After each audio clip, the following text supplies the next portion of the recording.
pour reprendre un message chrétien, aimez-vous les uns les autres. Aimez-vous les uns les autres. De n'importe quelle façon. De n'importe quelle façon. Si vous n'avez pas la possibilité de vous aimer, ne vous haïssez pas. Voilà, de façon très rapide, voilà mes réponses à moi, justement, à ces trois questions. Maintenant, je voudrais terminer par une chose qui me semble importante et qui va encore une fois expliciter davantage le choix de ce titre. Est-ce que L'amour et paradis était le choix initial? Non, bien sûr que non. Il y avait d'autres titres que j'avais personnellement, je dirais, proposés à l'éditeur, mais petit à petit, on a commencé à évacuer, à retirer certains titres de la liste pour ne garder que celui-là. Alors, quels sont les autres titres qu'on a retirés? Alors, au tout début, avant même de terminer, bien entendu, l'écriture du roman, j'étais sur la fin, pratiquement la fin du roman, je me suis dit, pourquoi ne pas faire simple? Ça veut dire quoi? Ça veut dire prendre le patronyme du personnage principal et en faire un titre. Et comme vous le savez, le personnage principal s'appelle Michel Charles. Alors je me suis dit, bon, pourquoi ne pas faire Michel Charles? Et on s'arrête là, c'est simple, c'est clair, on saura que le personnage s'appelle Michel Charles, etc., etc. Mais en même temps, en écrivant Michel Charles, il m'est venu à l'esprit Michel Strogoff, de Jules Verne. Et je me suis dit, bon, est-ce que le lecteur ne va pas faire justement le parallèle entre Michel Charles et Michel Strogoff, et on va encore, comment dirais-je, me critiquer en disant, voilà, vous avez choisi je dirais, un titre qui ressemble à un autre, parce que je vous rappelle que j'ai reçu suffisamment de critiques à propos du silence blanc. Hein, il y en a même qui se sont permis de dire comment se fait-il qu'un professeur universitaire ne sait pas que le silence blanc est un titre qui a déjà été employé par Jack London, etc., etc. Bon, j'ai préféré ne pas répondre à cela, d'accord. Donc pour éviter cela, pour dire bon voilà, pour que je dirais les amoureux de ce que je fais ne trouvent pas une autre occasion de dire ce type-là il ne fait que justement plagier ou paraphraser les titres des autres, j'ai laissé tomber Michel Charme.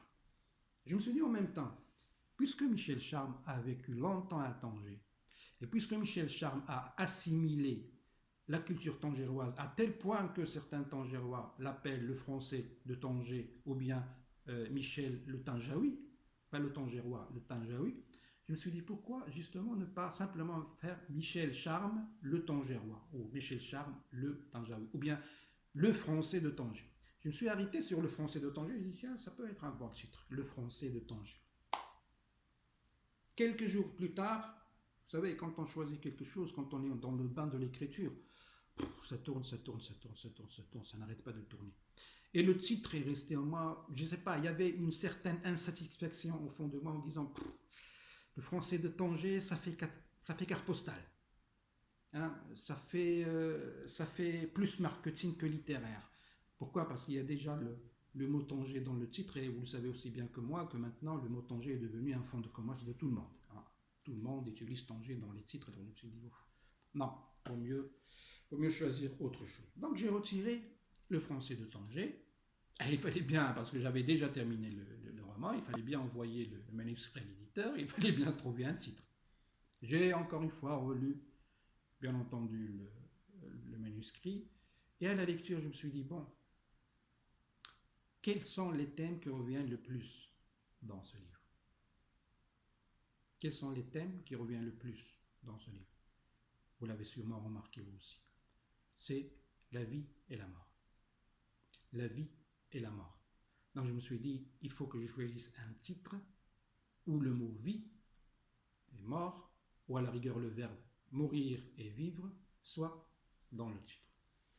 Et donc, j'ai écrit comme dernier titre, c'était pour moi, c'était le meilleur, c'était ce que j'ai trouvé de mieux, c'était Mourir pour vivre. Les personnes qui ont lu encore une fois le roman comprendront davantage la relation entre mourir et pour vivre et le contenu. Peut-être que si j'avais choisi, si on avait gardé ce titre, j'aurais pas reçu les remarques du genre, le titre n'est pas représentatif du contenu. Parce que mourir pour vivre reflète en quelque sorte l'esprit du livre. Et donc, je me suis dit, non, tiens, je suis tombé sur le bon titre, maintenant c'est OK. Donc, j'ai envoyé le manuscrit à l'éditeur. L'éditeur a aimé le roman, heureusement d'ailleurs. D'accord.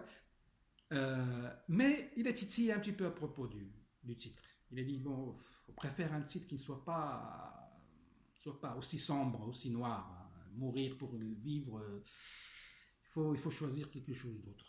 Encore une fois, il va falloir choisir un titre. Et croyez-moi ou non, je vais peut-être vous sembler un petit peu exagéré dans mes propos, mais pour moi, il est plus facile d'écrire un roman que de trouver un titre. Je vous assure qu'il est plus facile pour moi d'écrire un roman de 200, 300, 400 pages que de trouver un titre. Donc, il a fallu que je trouve un autre titre. Et donc, pour moi, le titre doit sortir du livre. Hein? Je ne cogite pas en termes de marketing, machin, etc. Non, le titre doit être prioritairement un titre littéraire. Donc, j'ai encore relu pour la énième fois le roman. Et à la dernière minute, je me suis dit, tiens, pourquoi ne pas prendre la dernière phrase du roman et la mettre dans le titre? Et justement, la dernière phrase du roman, c'est « L'amour est paradis ». Qui dit ça? Qui dit cette phrase? C'est justement l'amour, la déesse. L'amour est paradis. Donc, en choisissant la dernière phrase du roman et en la mettant au début, c'est-à-dire à l'incipit, au seuil, au commencement, au paratexte, pour parler un petit peu le jargon de la narratologie, je boucle la boucle. Je boucle la boucle. Et donc, quand j'ai proposé ce titre à l'éditeur, il m'a dit « Ok, c'est bon, on y va. »